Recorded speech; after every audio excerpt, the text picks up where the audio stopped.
Hello नमस्कार दोस्तों, आप सभी का स्वागत है आपके अपने YouTube channel online GK free classes में। आज की इस वीडियो में हम दिल्ली पुलिस कांस्टेबल 2023 के एग्जाम के लिए जीके साइंस और कंप्यूटर के मिक्स में बहुत ही इंपॉर्टेंट क्वेश्चन लेकर आए हैं, जो आपके दिल्ली पुलिस कांस्टेबल 2023 के एग्जाम के लिए इंपॉर्टेंट रहेंगे।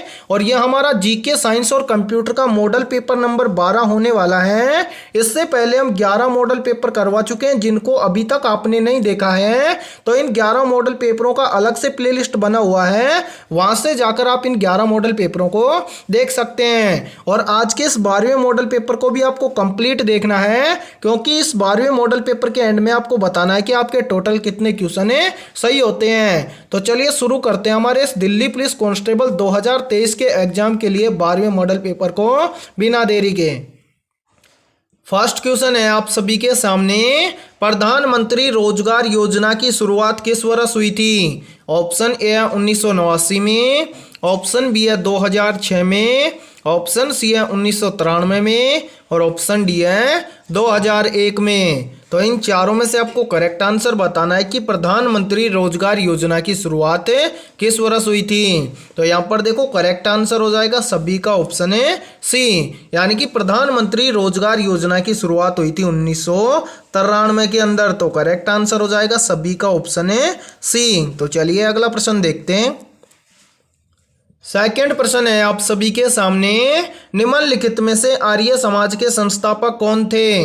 वेरी वेरी इंपॉर्टेंट प्रश्न है ये। तो इन चारों में से आपको करेक्ट आंसर बताना है जल्दी से कि आर्य समाज के संस्थापक कौन थे। तो यहाँ पर देखो करेक्ट आंसर हो जाएगा सभी का ऑप्शन है सी, यानी कि आर्य समाज के संस्थापक थे दयानंद सरस्वती। तो करेक्ट आंसर हो जाएगा सभी का ऑप्शन है सी। और यहाँ पर देखो एक प्रश्न और भी पूछ लिया जाता है, और ये प्रश्न भी काफी इंपॉर्टेंट है।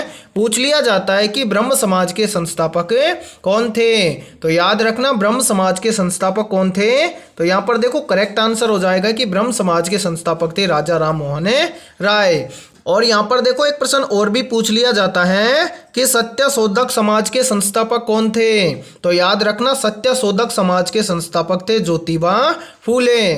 और इस प्रश्न का करेक्ट आंसर हो जाएगा सभी का ऑप्शन है सी। तो चलिए अगला प्रश्न देखते हैं। तीसरा प्रश्न है आप सभी के सामने, भारत में सर्वप्रथम गठित सहकारी समितियां कौन सी थी? वेरी वेरी इंपॉर्टेंट प्रश्न है ये।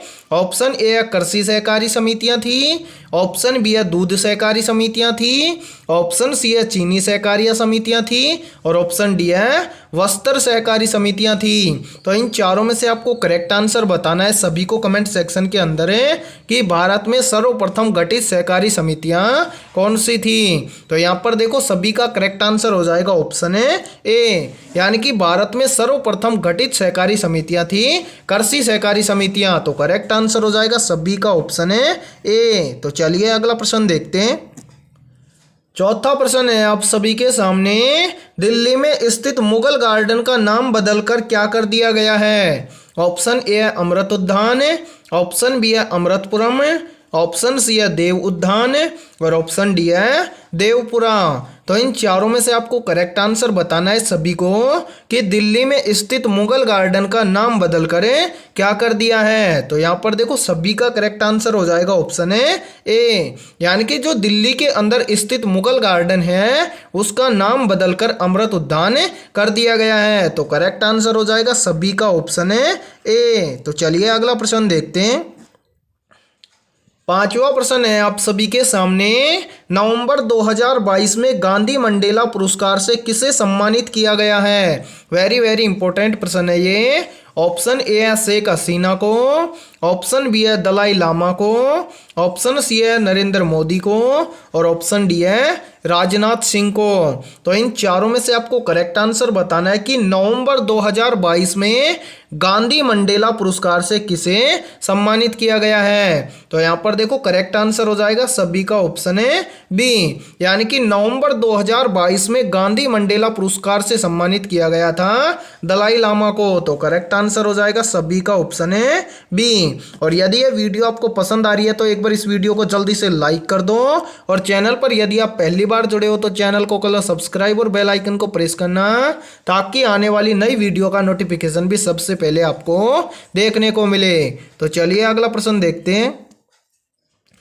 छठा प्रश्न है आप सभी के सामने, कंप्यूटर डैश सिग्नलों के रूप में डाटा को भेजता एवं प्राप्त करता है। ऑप्शन ए है डिजिटल रूप में, ऑप्शन बी है एनालॉग रूप में, ऑप्शन सी है एसी रूप में, और ऑप्शन डी है डीसी रूप में। तो इन चारों में से आपको करेक्ट आंसर बताना है कि कंप्यूटर डैश सिग्नलों के रूप में डाटा को भेजता एवं प्राप्त करता है। तो यहाँ पर देखो करेक्ट आंसर हो जाएगा सभी का ऑप्शन है ए, यानी कि जो कंप्यूटर होता है वो डिजिटल सिग्नलों के रूप में डाटा को भेजता और प्राप्त करता है। तो करेक्ट आंसर हो जाएगा सभी का ऑप्शन है ए। तो चलिए अगला प्रश्न देखते हैं।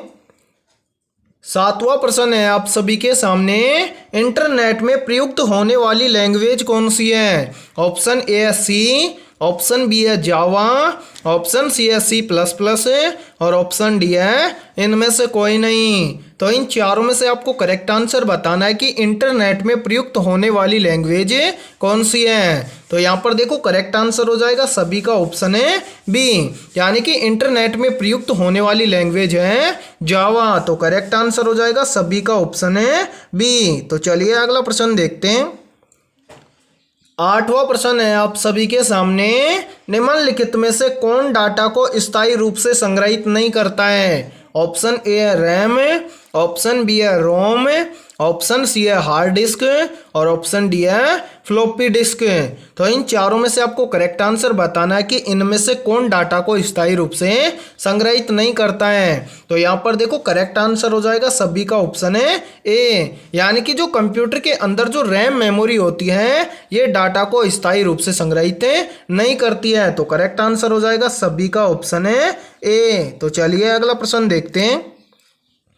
नौवां प्रश्न है आप सभी के सामने, भारतीय राष्ट्रीय कांग्रेस के किस अधिवेशन में पहली बार राष्ट्रीय गीत वंदे मातरम गाया गया था। वेरी वेरी इंपॉर्टेंट प्रश्न है ये।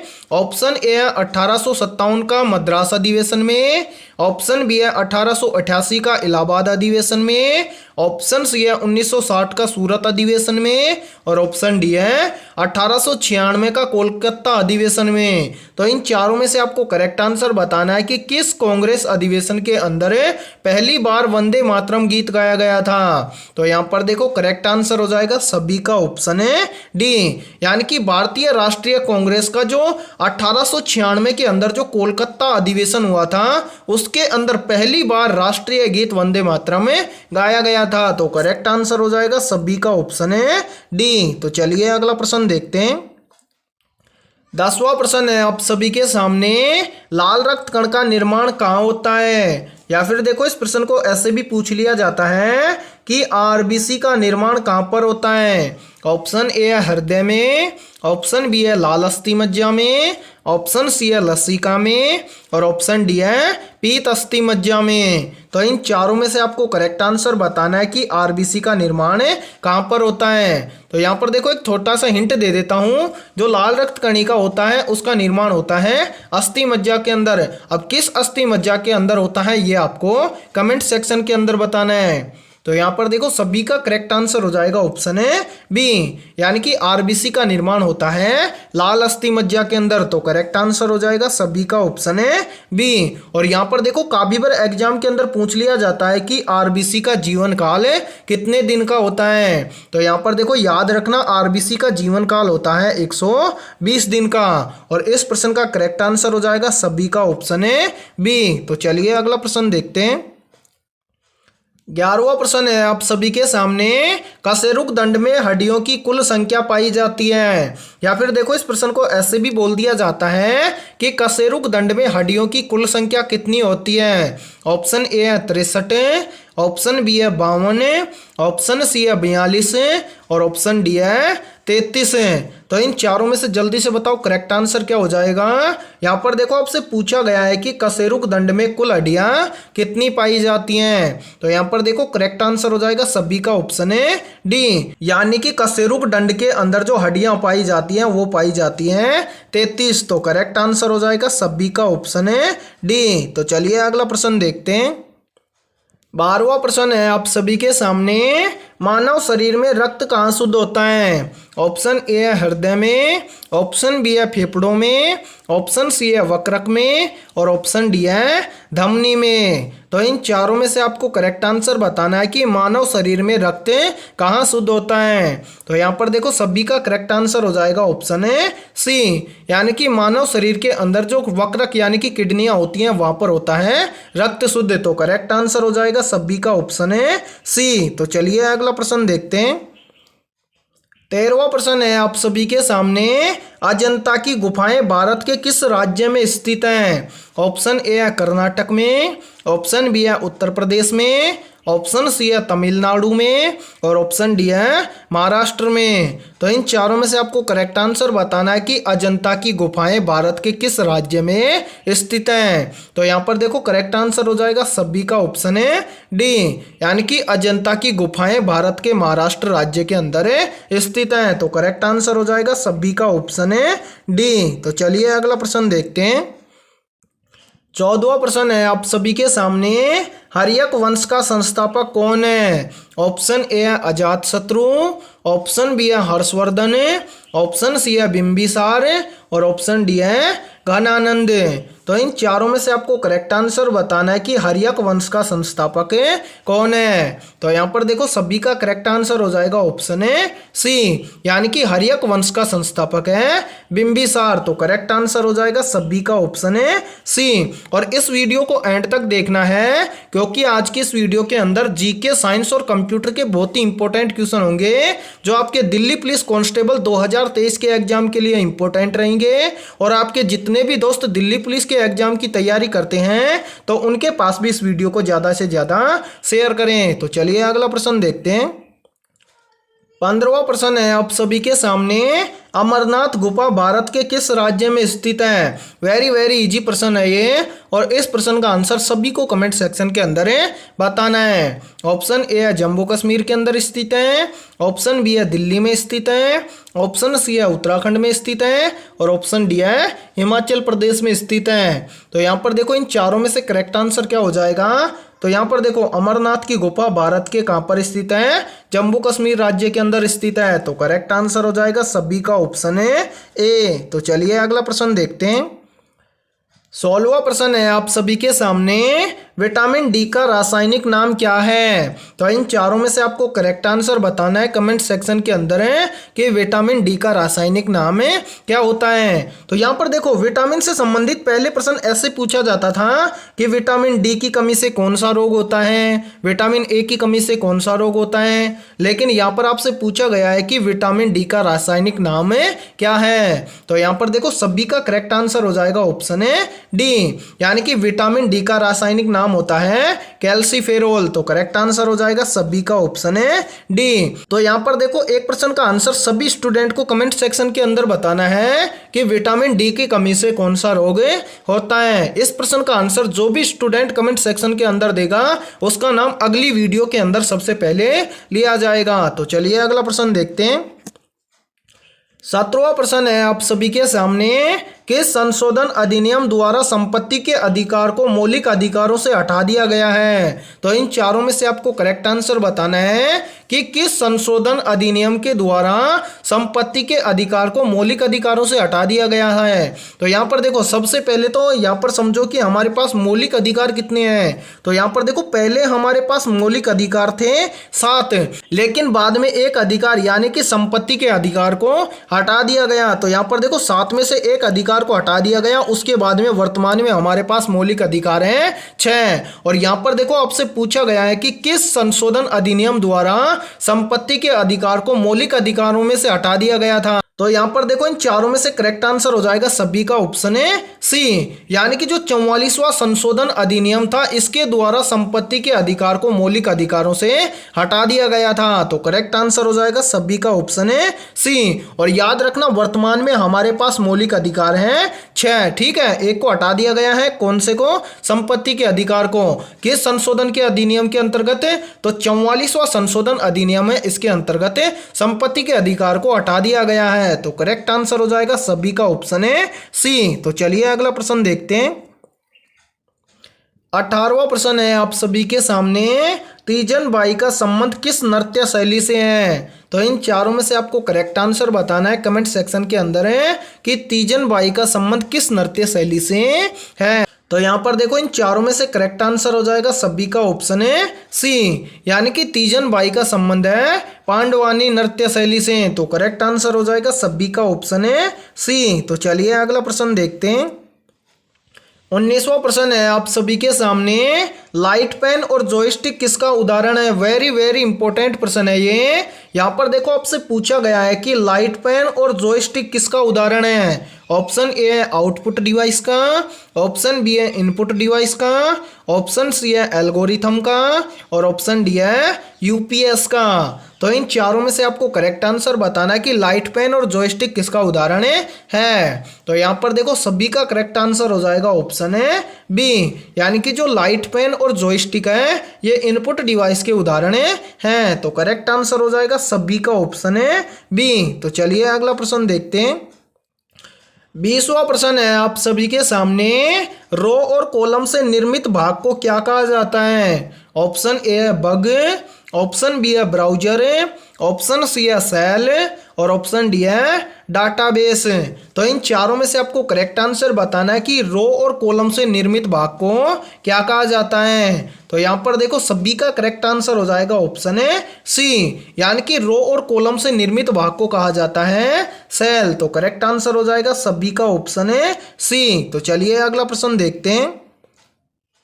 21वां प्रश्न है आप सभी के सामने, मानव शरीर में आयोडीन की कमी से उत्पन्न रोग है। या फिर देखो इस प्रश्न को ऐसे भी पूछ लिया जाता है कि मानव शरीर में आयोडीन की कमी से उत्पन्न होने वाला रोग कौन सा है। ऑप्शन ए है ग्वाइटर, ऑप्शन बी है स्कर्वी, ऑप्शन सी है रिकेट्स और ऑप्शन डी है पोलियो। तो इन चारों में से आपको करेक्ट आंसर बताना है, कमेंट सेक्शन के अंदर है कि मानव शरीर में आयोडीन की कमी से उत्पन्न रोग कौन सा है। तो यहाँ पर देखो 90% बच्चे तो क्या हो जाएंगे, यहाँ पर कंफ्यूज हो जाएंगे कि आयोडीन की कमी से उत्पन्न रोग हमने दो पढ़े थे।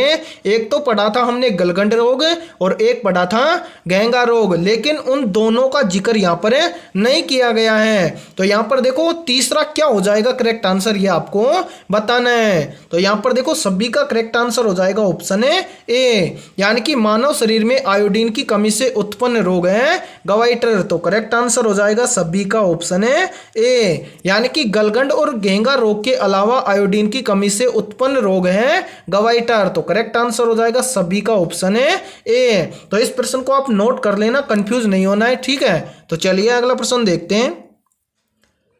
22वां प्रश्न है आप सभी के सामने, किडनी का मुख्य कार्य है। ऑप्शन ए है शरीर से अपशिष्ट पदार्थों का उत्सर्जन करना, ऑप्शन बी है शरीर के तापमान का नियंत्रण करना, ऑप्शन सी है रक्त दाब का नियंत्रण करना और ऑप्शन डी है पाचन क्रिया में सहयोग करना। तो इन चारों में से आपको करेक्ट आंसर बताना है कि किडनी का मुख्य कार्य क्या होता है। तो यहाँ पर देखो सभी का करेक्ट आंसर हो जाएगा ऑप्शन है ए, यानी कि किडनी का मुख्य कार्य होता है शरीर से अपशिष्ट पदार्थों का उत्सर्जन करना। तो करेक्ट आंसर हो जाएगा सभी का ऑप्शन है ए। तो चलिए अगला प्रश्न देखते हैं। 23वां प्रश्न है आप सभी के सामने, वायरस से फैलने वाला रोग है। या फिर देखो इस प्रश्न को ऐसे भी बोल दिया जाता है कि निम्नलिखित में से वायरस से फैलने वाले रोग कौन से हैं। ऑप्शन ए है एड्स, ऑप्शन बी है चेचक, ऑप्शन सी है खसरा और ऑप्शन डी है ये सभी। तो इन चारों में से आपको करेक्ट आंसर बताना है कि वायरस से फैलने वाला रोग है। तो यहाँ पर देखो सभी का करेक्ट आंसर हो जाएगा ऑप्शन है डी, यानी कि वायरस से फैलने वाला रोग एड्स, चेचक और खसरा, ये तीनों के तीनों वायरस से फैलने वाले रोग हैं, इसलिए सभी का करेक्ट आंसर हो जाएगा ऑप्शन है डी, यानी कि ये सभी वायरस से फैलने वाले रोग हैं। तो करेक्ट आंसर कर लेंगे सभी स्टूडेंट ऑप्शन है डी। तो चलिए अगला प्रश्न देखते हैं। 24वां प्रश्न है आप सभी के सामने, भारतीय निर्यात आयात बैंक की स्थापना किस वर्ष हुई थी? इंपॉर्टेंट प्रश्न है ये। ऑप्शन ए है 1982 में, ऑप्शन बी है 1975 में, ऑप्शन सी है 1991 में और ऑप्शन डी है 1962 में। तो इन चारों में से आपको करेक्ट आंसर बताना है कि भारतीय निर्यात आयात बैंक की स्थापना किस वर्ष हुई थी। तो यहाँ पर देखो सभी का करेक्ट आंसर हो जाएगा ऑप्शन है ए, यानी कि भारतीय निर्यात आयात बैंक की स्थापना हुई थी 1982 के अंदर। तो करेक्ट आंसर हो जाएगा सभी का ऑप्शन है ए। तो चलिए अगला प्रश्न देखते हैं।